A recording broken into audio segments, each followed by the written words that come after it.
This podcast is brought to you by Kion Aminos and all Kion products. Watch the video at the end of the podcast for more details.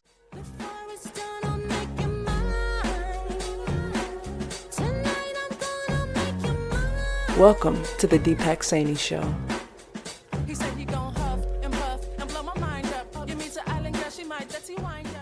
Why are people happy that the man often referred to as one of the healthiest humans on earth just got an autoimmune disease? What does this tell us about society at large? That people are celebrating another human getting a disease. This is not about judging people who have mixed feelings about Bryan. It's about why his diagnosis became a symbol for people. We're going to dig into both, what is to be admired and what is to be cautioned. Welcome to the Deepak Saini Show. I'd like to thank J23 for the intro music. Today's episode, I want to talk about some news that hit the fan about 2 months ago. The release was right before I went on vacation. I initially missed it until people in my network asked me for my opinion, and that's what this is about. Bryan Johnson just revealed he has an autoimmune disease. No, you've probably seen or heard of him before, but if you don't know who Bryan Johnson is, he's an American venture capitalist with an estimated net worth of $400 million. He's received media attention for his anti-aging endeavors called Project Blueprint. In fact, over the last few years, he's taken over from an early mentor of mine, Dave Asprey, as probably the face of extreme longevity. Now, on June 30th, 2026, just a couple months ago, Bryan Johnson revealed that he has an autoimmune disease. Now, as someone who suffered it nearly my entire life with one, I can understand the trials and struggles with that. And the reaction to the news has been kind of weird.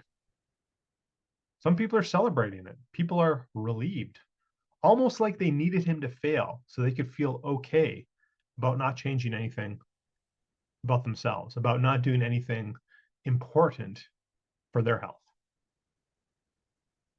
It's an attractive story because it removes individual responsibility from people. Now that should tell you something right away. Most people are not looking for the truth. They're looking for permission. Healthy habits don't guarantee perfect health, just as unhealthy habits don't guarantee immediate disease. Genetics, infections, hormones, stress, our environment, and chance all play a role. Looking after yourself has always been about improving the odds, not eliminating total risk. Now, as many of you know, my philosophies start with the foundation and build from there. Test before you guessed, and intervene only when there's a clear reason to do so. Now, here's the situation. Bryan Johnson, this is a guy who spent roughly $2 million a year trying to slow aging. He has dozens of doctors tracking hundreds of biomarkers. Apparently, he wakes up at 4:30 a.m. every day, finishes eating by noon, prioritizes his sleep like it's a competitive sport, has spent years trying to outmeasure aging itself, trying to engineer every output.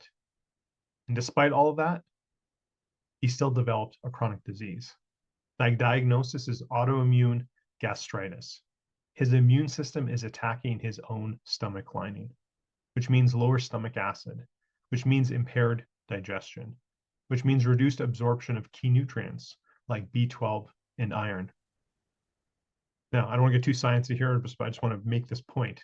His anti-parietal cell antibodies came back at 103. The ceiling for normal is 20. That's roughly 5 times over the line.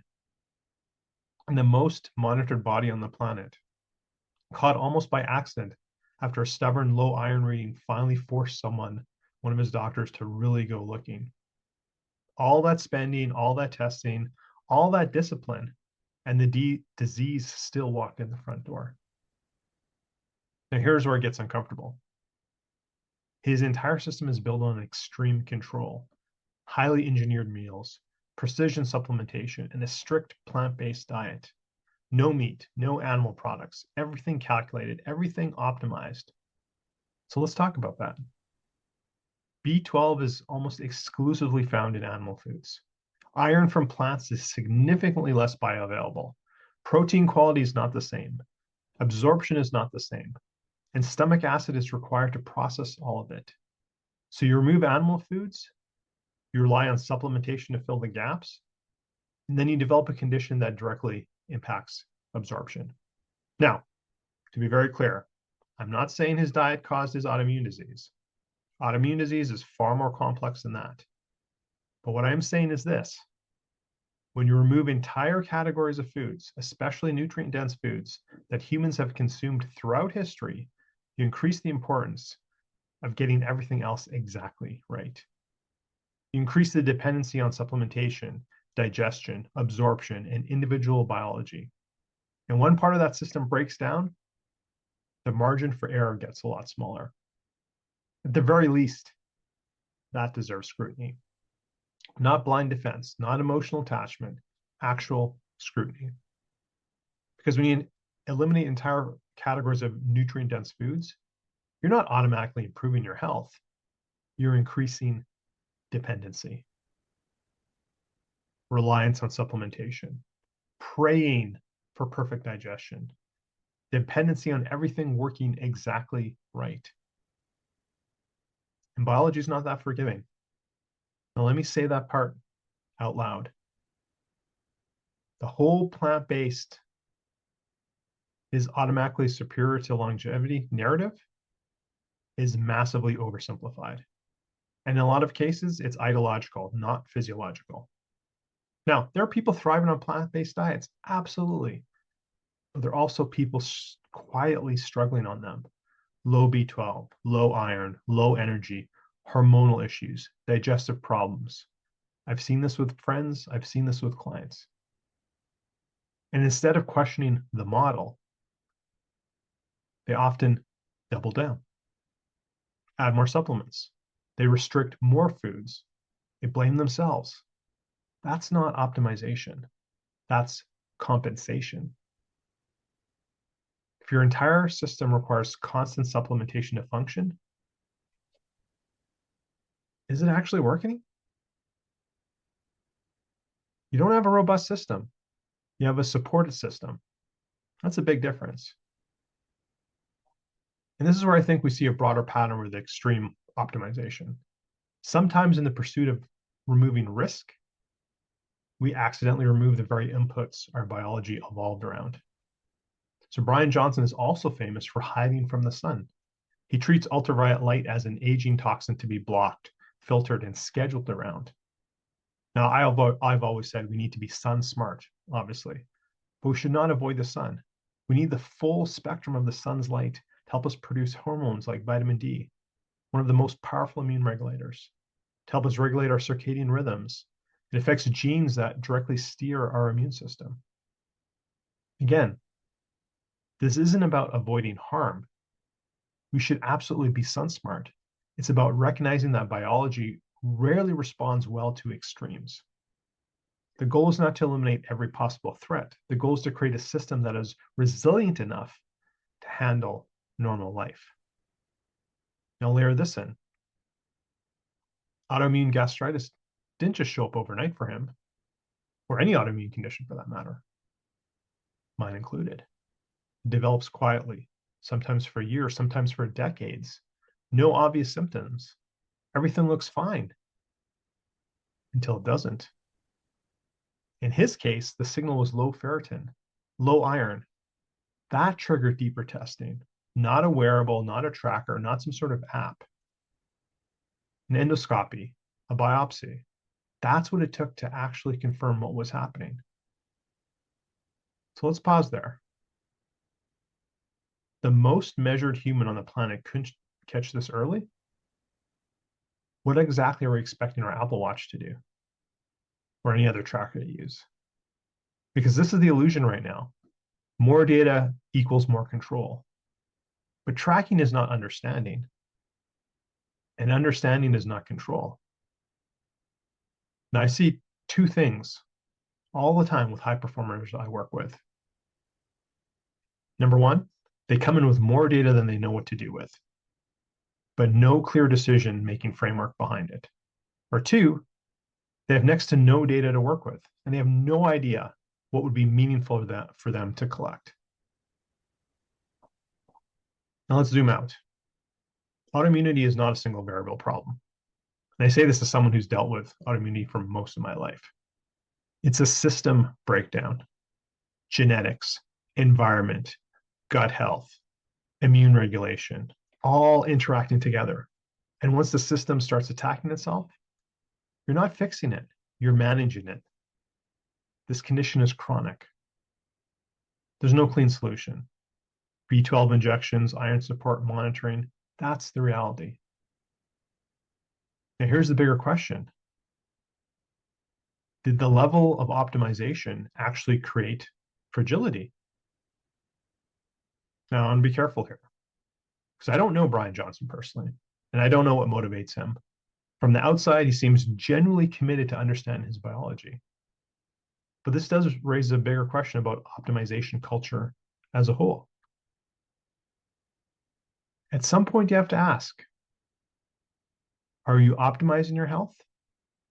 Or are you trying to control your fear of losing it? When everything is engineered, there's no buffer, no redundancy, no resilience. You're building a system that works under perfect conditions. And when those conditions change, that's not strength, that's dependency. Now let's come back to the reaction. People are celebrating this, using it as a proof that none of this matters. They can just live however you want. That's lazy thinking. This doesn't prove optimization doesn't work. It proves that biology is more complex than we want it to be. And it proves that control has limits. So here's the takeaway. Stop chasing perfect health. Start building resilient health. Stop removing everything in the name of optimization. Start asking what actually matters for your system to make it stronger under stress. And stop confusing precision with robustness. Because precision without resilience is fragile. And eventually, fragile systems break, even when they look perfect on the surface. Now, if I had more resources, there are protocols I would try, absolutely. Devices I would buy, and other modalities I would implement for myself. What I appreciate most about Bryan Johnson in this case is his commitment to testing. He isn't randomly following trends or copying influencers. He measures, reviews, and adjusts based on data. My disagreement has never been with testing itself. It's with the amount of intervention that follows, because measuring your biology and constantly trying to outsmart it are not the same thing. There's a difference between data you act on and data that acts on you. Let me say it again. There's a difference between data you act on and data that acts on you. Testing should make you decisive, not fearful. You gather information so you can make a decision, change one variable, reassess, and move forward. If every result sends you searching for another supplement, another protocol, or another gadget, the data stops serving you. Perhaps the greatest irony in all of this is that Bryan Johnson did exactly what preventative healthcare encourages us to do. He paid attention to his body, monitored changes over time, and identified a problem early enough to do something about it. Now, in my opinion, he made some key mistakes, sure, but that isn't evidence that health optimization failed. It's evidence that testing did exactly what it was supposed to do. So we shouldn't celebrate that he failed. We should admire that he tried. Now, the obvious question becomes, what does this mean for you? That's why testing, implementation, and evaluation, or retesting, are 3 of the 5 pillars in my TIME, T-I-I-M-E, TIME methodology. If you're serious about understanding your biology, if you're tired of guessing, you don't need to spend millions of dollars like Bryan Johnson to understand your biology and improve your health. The smartest thing we can do with more data is not become more certain, become more humble. If you'd like to know how to get started on your health optimization journey, book a call with me. We'll put a link in the show notes. And before I throw it back to J23 to guide us out with some music, don't forget to check out today's show sponsor. I hope this commentary on this whole Bryan Johnson situation has proven insightful, and fruitful for you. Until next time, remember, exceptional results for the exceptional you. This podcast was sponsored by Kion and Kion Aminos in particular. This is my favorite post-workout thing to do. People are always talking about you need more protein. Super important, especially as we age, as we're trying to maintain our lean muscle mass. Super important for both men and women. And essentially protein, that chicken, those eggs, whatever you're taking, breaks down into amino acids, which is what our body actually needs, what our muscle tissues actually uses. And essential amino acids, which these are, is what your body cannot produce, but they are essential for you. So you need to get them from food.